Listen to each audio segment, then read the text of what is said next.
তো আমাদের ক্লাস 4 এর রেকর্ডিং। তো ক্লাস 4 এ আমরা শিখব কিভাবে আমরা অর্ডার লিস্ট আর আনঅর্ডার লিস্ট একটা ওয়েব পেজে ব্যবহার করতে পারি।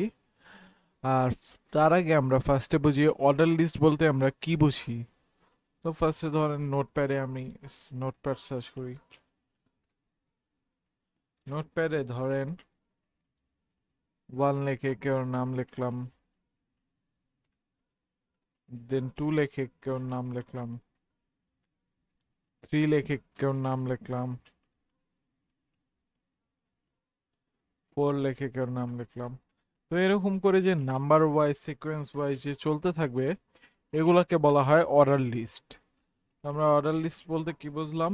নাম্বার ওয়াইজ বা সিকোয়েন্স ওয়াইজ যে চলতে থাকবে সেগুলা অর্ডার লিস্ট। আর যেগুলা ডাইরেক্ট পয়েন্ট বাই পয়েন্ট, ধরেন একটা স্টার দিয়ে দিয়ে বোঝানোর জন্য একটা নাম চলতেছে, এরকম করে পয়েন্ট বাই পয়েন্ট চলতে থাকবে, সেগুলো হচ্ছে unorder list.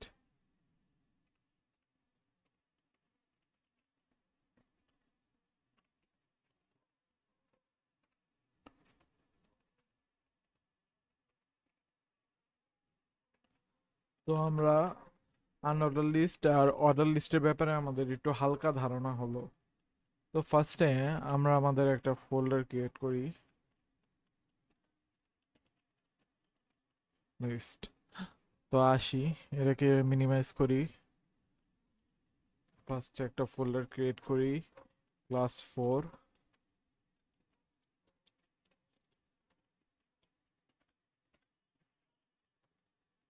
Control shift and CSS, images. Then হচ্ছে আমরা এখান থেকে গিয়ে নিব হচ্ছে নিউতে, যে text document, control A, index dot HTML. Okay, এখন এটাকে আমরা ভিএস করে ফার্স্টে ওপেন করে নেই, ভিজুয়াল স্টুডিও কোড।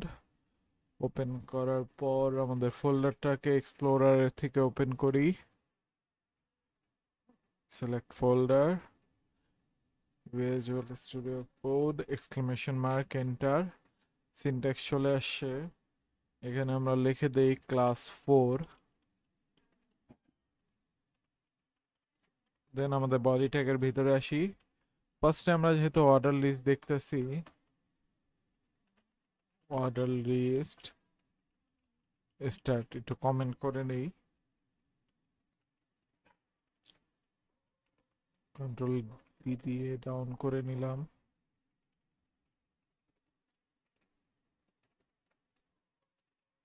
এন্ড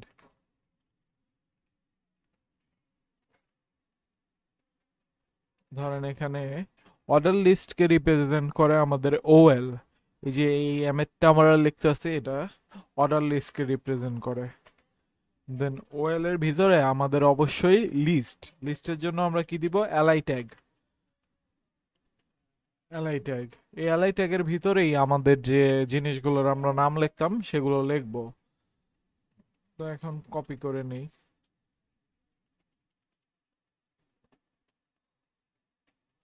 ফার্স্টে এটার আগে একটা হেডিং ট্যাগ দিয়ে দেই, মানে H1। এর ভিতরে বলে দেই অর্ডার লিস্ট। তো এখানে ধরেন লিখলাম ওয়েব পেজ,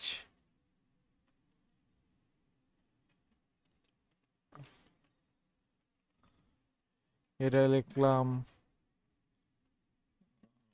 ওয়েব পেজ না লিখে, এখানে আমরা আমাদের বুঝে একটা ওয়েবসাইটে যে কোর্সগুলো থাকে, web design,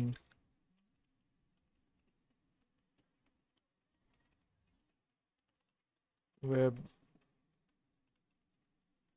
development,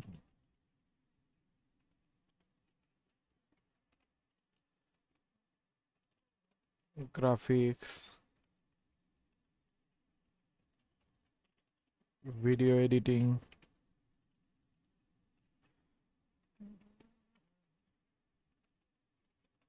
SEO,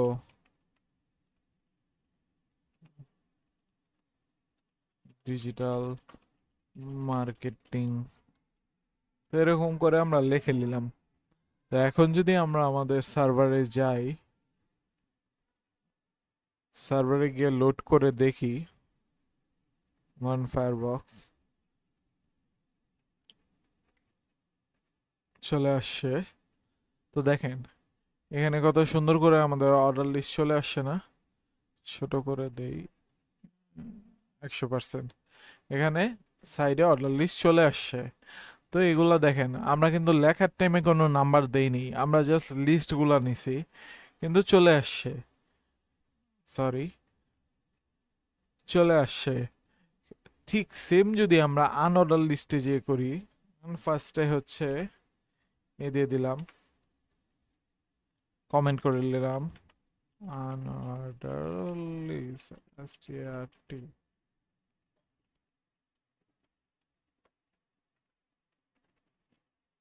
control D N. এখন হচ্ছে যেমন ওএল দিয়ে আমাদের অর্ডার লিস্ট রিপ্রেজেন্ট করে, ঠিক তেমনি ইউএল দিয়ে আমাদের আনঅর্ডার লিস্ট রিপ্রেজেন্ট করে।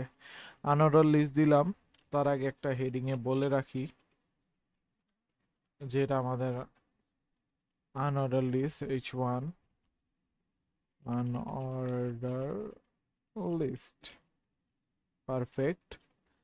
এখন ঠিক সেম ওইটার মধ্যে যে আমরা এলআইগুলো মানে লিস্টগুলো নিয়েছিলাম, কপি করে জাস্ট বসা দেই।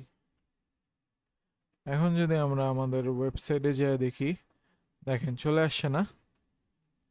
তো এটা হচ্ছে অর্ডার লিস্ট যেগুলোর মধ্যে নাম্বার অটোমেটিক চলে আসে, আর আনঅর্ডার লিস্ট যেটার মধ্যে আমরা কোনো নাম্বার দেখতে পাই না।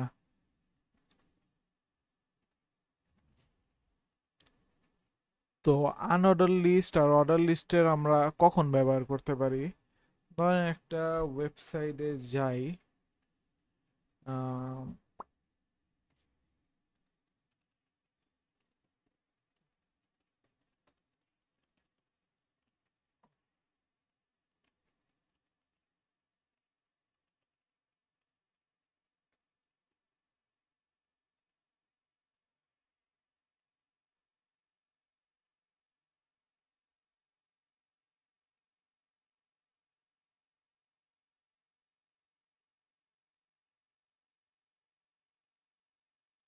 দেখেন চলে আসে।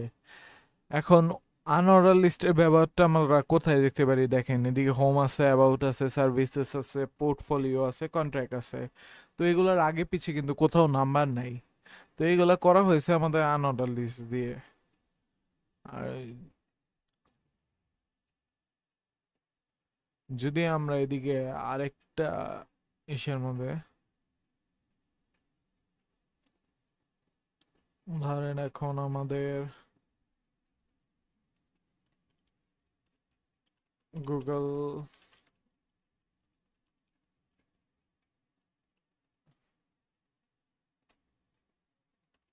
টপ 10 ফুটবলার্স, টপ 10 ফুটবলার্স লিখি।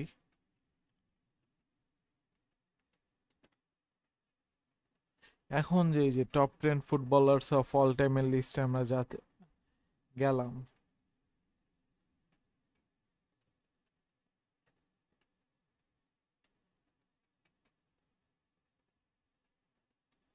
এটা স্লো।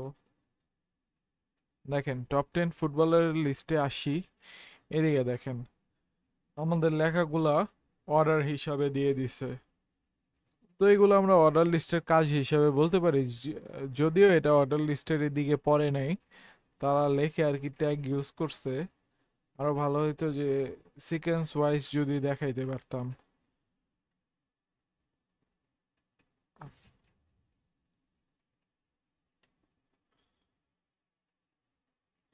তো এগুলো হচ্ছে যেগুলো নাম্বার ওয়াইজ 1 2 3 4, সেগুলো হচ্ছে আমাদের অর্ডার লিস্ট। আর আনঅর্ডার লিস্ট হচ্ছে যেগুলোর মধ্যে আগে পিছে কোনো নাম্বার বা কোনো ই থাকে না। আমরা এগুলাকে স্টাইল করা শিখবো আস্তে আস্তে সামনে। ফার্স্ট এটা অফ করি। তো আমাদের 4 নাম্বার ক্লাসে আমরা শিখলাম হচ্ছে কিভাবে আমরা অর্ডার লিস্ট নিতে পারি, কিভাবে আমরা আনঅর্ডার লিস্ট নিতে পারি। তো এই ভিডিও এই পর্যন্তই।